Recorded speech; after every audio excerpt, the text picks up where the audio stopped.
Et ce qui est intéressant est que le Seigneur m'a dit, toutefois, si ceux-là à qui leurs chaises ont été retirées, s'ils se repentent de leur mauvaise voie et s'ils reviennent à lui, il est prêt à les accepter.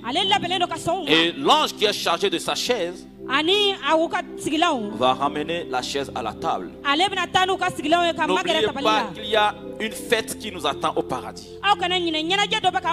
Alléluia.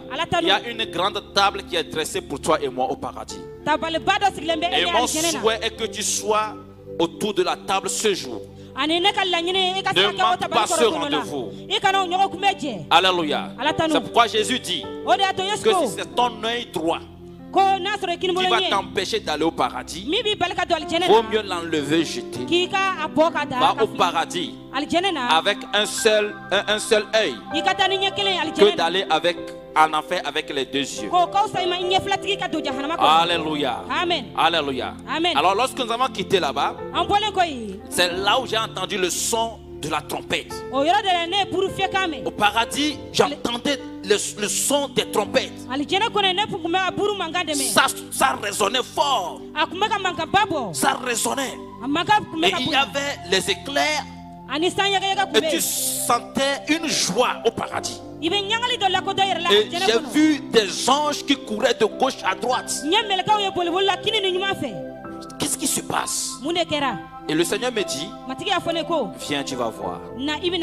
Alléluia. Le Seigneur m'a pris et j'ai dit, Seigneur, pourquoi tous ces anges se mobilisent ainsi? Et là, le Seigneur me dit qu'il y a une âme qui a quitté la terre qui arrive. Et les anges qui sont chargés de son bien-être, les anges qui l'ont suivi lorsqu'il était sur la terre. Bien aimé, je vais vous dire ceci. Chacun d'entre nous ici, nous avons des légions d'anges pour notre survie sur la terre.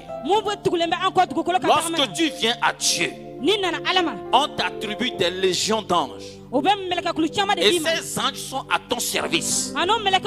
Mais le jour où tu déconnes, ces anges ne sont pas attribués à une autre personne, non. Mais à cause de toi seul, ces anges sont dans la tristesse. Et leur ministère s'arrête. Juste parce que tu vis dans la désobéissance. Mais lorsque tu es dans l'obéissance, ils sont toujours là pour ta sécurité, pour ta santé. Ils sont toujours là. Partout où tu vas, ils sont là. Alléluia. Et cet homme, lorsqu'il est en train d'arriver au paradis, les anges qui étaient chargés, qui étaient à son service, se mobilisaient pour l'accueillir. Ils se mobilisaient pour l'accueillir. Et la joie était là. J'étais avec le Seigneur. On se déplaçait, mais nos pieds ne touchaient pas le sol. Je ne voyais pas la pointe de mes pieds. Je ne les voyais pas. Mais on se déplaçait quand même. C'est comme une force qui nous attirait. On s'est déplacé sans avoir marché. Et je vivais la scène. C'était merveilleux. L'homme arrive. Je dis, Seigneur, qui est cet homme? Seigneur, qui est cet homme? Il met sa main sur mon épaule. Il dit, calme-toi. Calme-toi. Il vient du peuple chinois.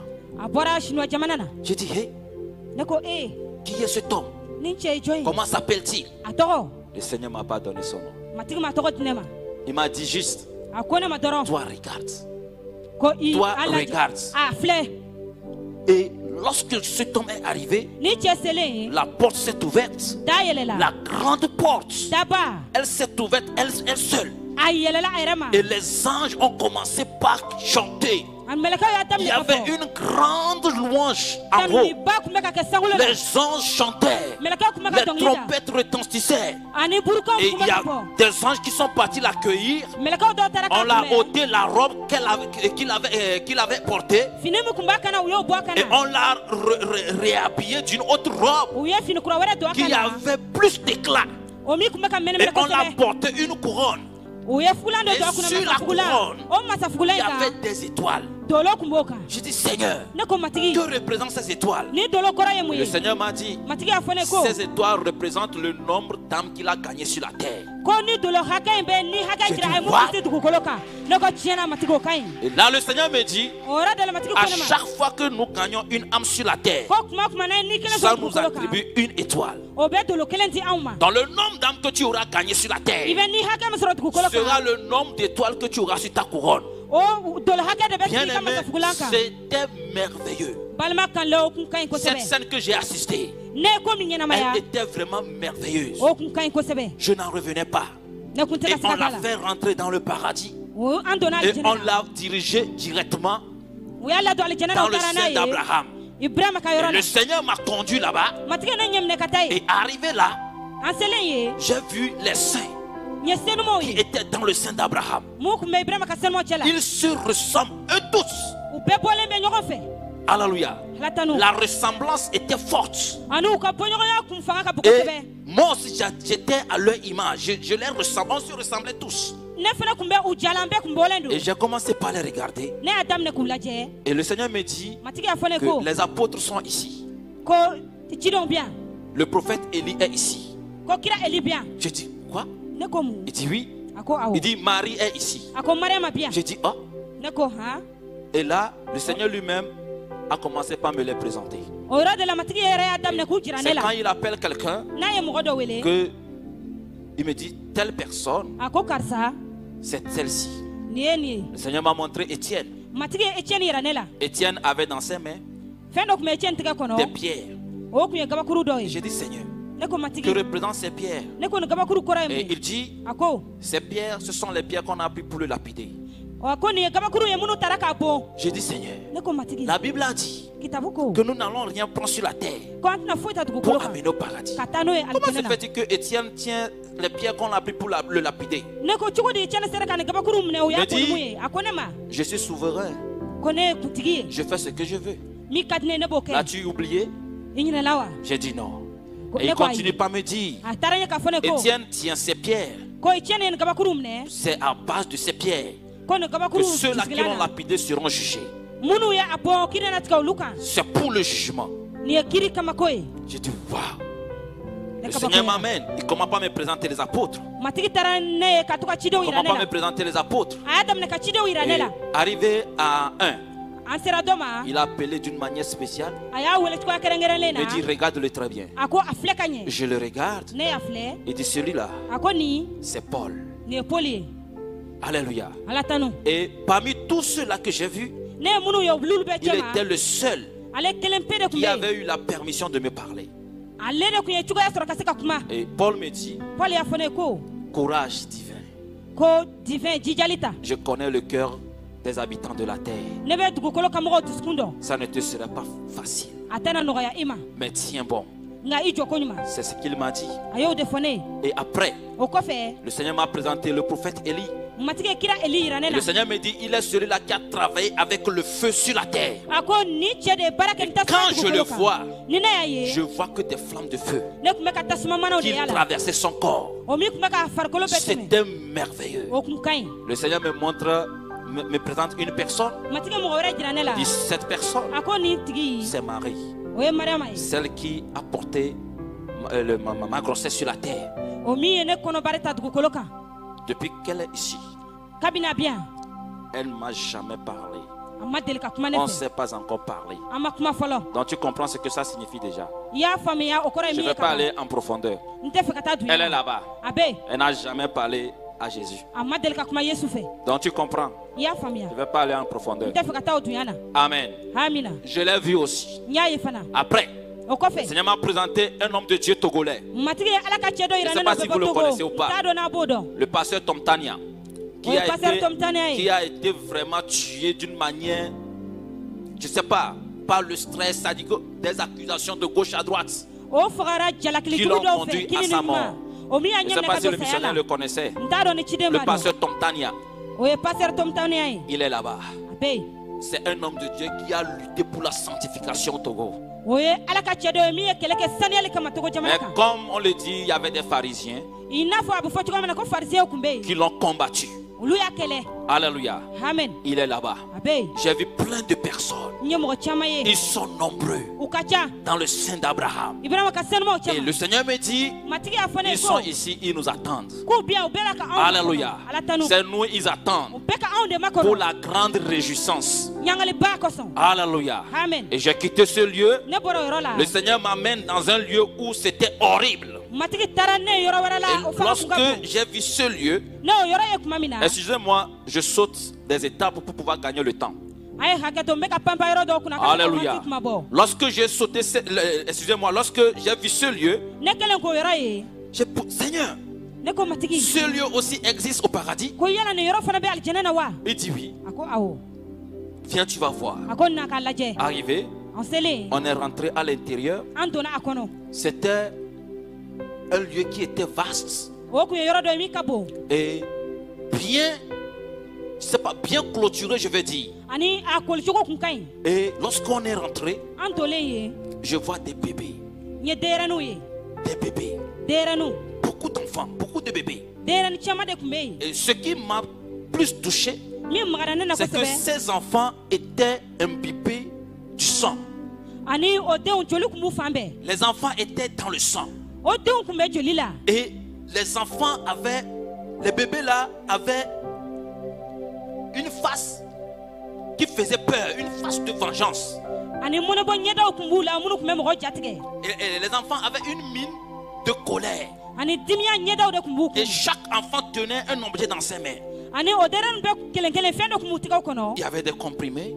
Il y avait des ciseaux, des couteaux, il y avait Je voyais beaucoup de choses. J'ai crié fort parce que c'était horrible. Seigneur, comment un tel lieu peut exister au paradis? On a dit que le paradis c'est joli, c'est beau. Comment un tel lieu existe? Le Seigneur me dit calme-toi. Je dis, je commence par poser la question, Seigneur. Pourquoi ces enfants sont dans le sang? Et un ange me répond, que penses-tu? Ces enfants que tu vois, ce sont les fruits de vos avortements sur la terre. Chaque fois qu'un enfant est avorté, il retourne au paradis. Et il attend. Pourquoi ils tiennent des choses dans leurs mains? Le Seigneur me dit, l'ange toujours me dit, ce sont les instruments qu'on a utilisés pour les avorter. Ils tiennent ça pour le jugement. Ils tiennent ça pour le jugement. J'ai crié parce que c'est horrible d'assister à une telle scène. Et les enfants avaient une face de colère. Ils avaient serré la mine. Et lorsqu'on était là, j'ai vu deux anges qui sont arrivés. Ils sont rentrés au milieu des enfants. Ils sont partis prendre un bébé. Ils ont pris, ils avaient dans leurs mains une éponge. Et l'éponge était de couleur blanche. Et ils ont commencé par essuyer le sang sur l'enfant. Ils ont commencé. Et quand ils passent l'éponge quelque part, tu vois que la partie la change en même temps. La partie la change en même temps. Et ils enlevaient le sang. Mais à ma grande surprise, l'éponge n'était pas tachée du sang. Pourtant, l'éponge était d'une couleur blanche. Mais l'éponge, lorsqu'ils enlèvent le sang, l'éponge n'était pas tachée. Et ils ont enlevé, ils ont essuyé l'enfant totalement. Et ils l'ont habillé, ils l'ont porté une robe blanche. Et ils ont pris un foulard blanc, ils ont mis dans ses mains. Et ils l'ont changé de lieu. J'ai dit, Seigneur, où est-ce qu'ils amènent l'enfant? Et l'ange me dit de les suivre. Je les ai suivis. On est parti dans un autre lieu où il y avait beaucoup d'enfants, beaucoup de bébés comme ça, qui avaient dans leurs mains des foulards, des mouchoirs comme ça. Et ils étaient en train de louer Dieu. Et là, j'ai dit, je n'ai rien compris. Je me suis tourné vers le Seigneur et dit, j'ai rien compris. Et là, le Seigneur me dit, c'est parce que les parents de ce bébé ont reconnu ce qu'ils ont fait. Ils ont demandé pardon d'un cœur sincère. Et ce n'est pas fini. Écoutez ce que le Seigneur dit. Et le bébé était d'accord. Le bébé était d'accord. Bien aimé, c'est fort. Je me pose la question. Combien de personnes avortent par mois dans chaque pays? Dans les églises, combien de personnes avortent et les leaders ne sont pas au courant? Lorsque tu avortes, tu ne confesses pas. Tu ne continues pas à venir à l'église. Toi seul, tu arrêtes l'opération de l'Esprit de Dieu dans l'église. Lorsque Akan a touché à l'interdit, c'est tout le peuple israélite qui a été frappé. Jusqu'au jour où on a déniché Akan. Avant que Dieu ne ôte sa colère. Jésus me dit qu'il faut que l'enfant soit d'accord. Le pardon doit être sincère. Le pardon doit être sincère.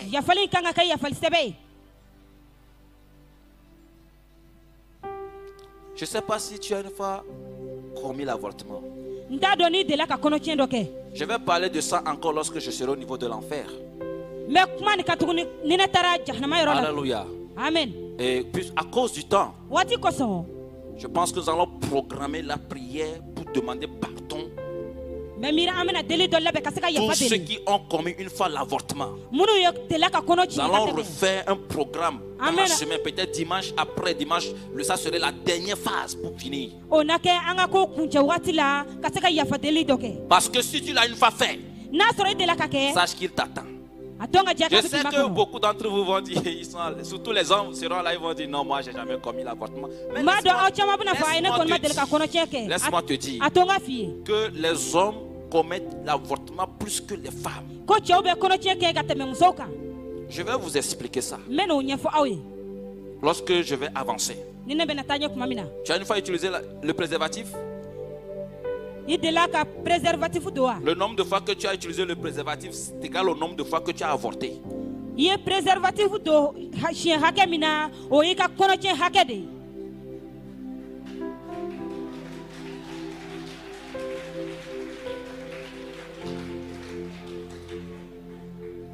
Elle a bien interprété. Elle a bien interprété. Le nombre de fois que tu as utilisé le préservatif est égal au nombre de fois que tu as avorté. Alléluia. Ne te fâche pas contre moi. Moi aussi j'étais étonné lorsque le Seigneur m'a dit ça. J'étais étonné. Amen. Le nombre de fois que j'ai commis la masturbation est égal au nombre de fois que j'ai avorté. Amen. Amen. Alléluia. Alors j'ai fait beaucoup de visites avec le Seigneur. Et arrivé à un moment, le Seigneur m'a dit, tu dois repartir. Le lendemain, je vais t'amener en enfer. J'ai sauté certains départements que j'ai vus au paradis. Pourquoi? Parce que nous allons parler de ça dans les enseignements. Et lorsque le Seigneur m'a dit ça, j'ai dit non. Je ne vais pas partir. Je vais rester. Parce que le Seigneur m'a montré la terre. Et la terre était ignoble. L'obscurité couvrait tellement la terre que je n'avais plus envie de retourner là-bas. J'ai dit non, je ne vais pas aller. Le Seigneur dit tu dois aller. J'ai dit non, Seigneur, je ne vais pas. Ne me laisse pas aller. S'il te plaît, ne me laisse pas repartir. Et le Seigneur a fait quelque chose. Il m'a ouvert les oreilles. J'ai commencé par entendre des cris.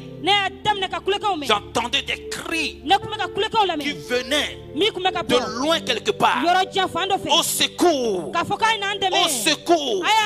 Sortez-nous de là! Nous avons soif de la justice. Nous cherchons la vérité. Nous sommes fatigués. Nous sommes oppressés. J'attendais les enfants, les femmes, les hommes. Les cris la montaient. Je dis, Seigneur, est-ce que c'est l'enfer? Il dit non, c'est pas l'enfer. Je dis, c'est où? Il dit, ça vient de la terre. Comment ça vient de la terre? Il dit, ça vient de la terre. Ce sont les cris des âmes qui ont soif de la vérité que tu entends.